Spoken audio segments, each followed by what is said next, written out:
அன்புள்ள மீன ராசி அன்பர்களே வணக்கம். இந்த வார ராசி பலன். மீன ராசியினருக்கு ராசியில் சனி வக்கிரம், 5ல் அதிசாரமாக குரு பகவான் சாதகமாக இருக்கிறார்.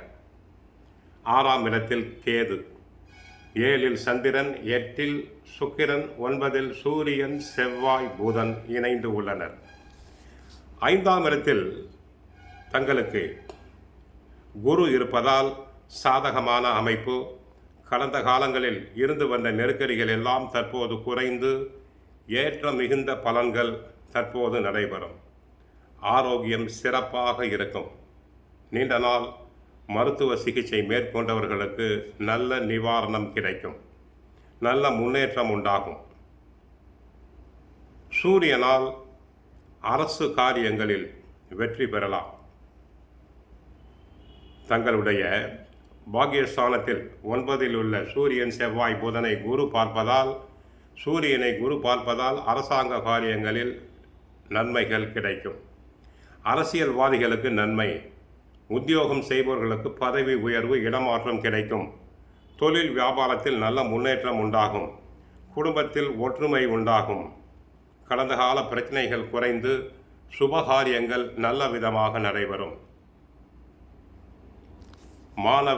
மாணவர்களுக்கு படிப்பு சம்பந்தமான கிரகம் சாதகமாக இருப்பதால் நல்லபடியாக படிப்பர். போட்டித் தேர்வுகளில் கலந்து கொண்டு பரிசு பாராட்டுதல்களை பெறுவார்கள். சிலர் உயர் கல்விக்காக வெளி மாநிலங்கள், வெளிநாடுகளுக்கு சென்று வரலாம். குருவே சூரியனை பார்ப்பதால் அரசாங்க சம்பந்தப்பட்ட உத்தியோகம் கிடைக்கும். வேலை இழந்தோர் நல்ல வேலை கிடைக்கும். பாக்கியஸ்தானத்தில் செவ்வாய் ஆட்சி பெற்றிருக்கிறார். சூரியனும் இணைந்து குருவும் பார்ப்பதால் நல்ல அமைப்பு. தற்சமயம் தாங்கள் கம்பீரமாகவும் நேர்மையாகவும் துணிச்சலாகவும் செய்யும் ஆற்றல் கிடைக்கும். சூரியனை குரு பார்ப்பதால் மனதில் தெளிவான எண்ணங்கள் பிறக்கும். எந்த காரியத்தையும் திட்டமிட்டு செயலாற்றலாம். 6ஆம் இடத்தில் கேது இருப்பதாலும் சில எதிர்பாராத நற்செயல்கள், பொருளாதார அனுகூலங்கள் தங்களுக்கு உண்டு.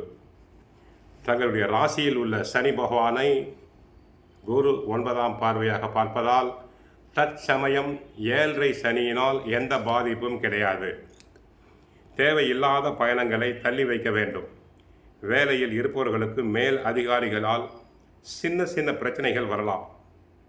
உங்கள் கீழ் வேலை செய்யும் பணியாளர்களை அனுசரித்து நடந்து கொள்ளுங்கள். சோம்பலை உதறி தள்ளுங்கள்.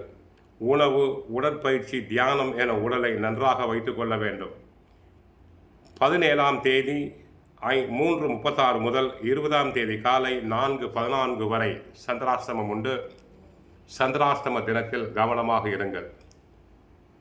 வண்டி வாகனங்களில் செல்லும் போது கவனமாக இருத்தல் வேண்டும். ஆக ராசிநாதன் குருவினால் நன்மை, சுக்கிரனால் நன்மை, சூரியன், செவ்வாய், புதனால் நன்மை. ஓரளவு சேமிப்பு செய்யலாம். உடல் நலத்தில் சற்று அபிவிருத்தி, முன்னேற்றம் உண்டாகும். கோவிலுக்கு சென்றால் குரு தட்சிணாமூர்த்தியை வழிபடுங்கள். பாபா கோவிலுக்கு சென்று வழிபடுங்கள். ஸ்ரீ சாய் சத் சரிதம் என்ற புத்தகத்தை, பாபாவின் புத்தகத்தை வாங்கி படியுங்கள். மன மகிழ்வி கொள்வீர்கள். மற்றபடி இந்த வாரம் சிறப்பாக இருக்க வாழ்த்துக்கள். வாழ்க வளமுடன். மங்களம் உண்டாகட்டும். ஜெயமங்கலம்.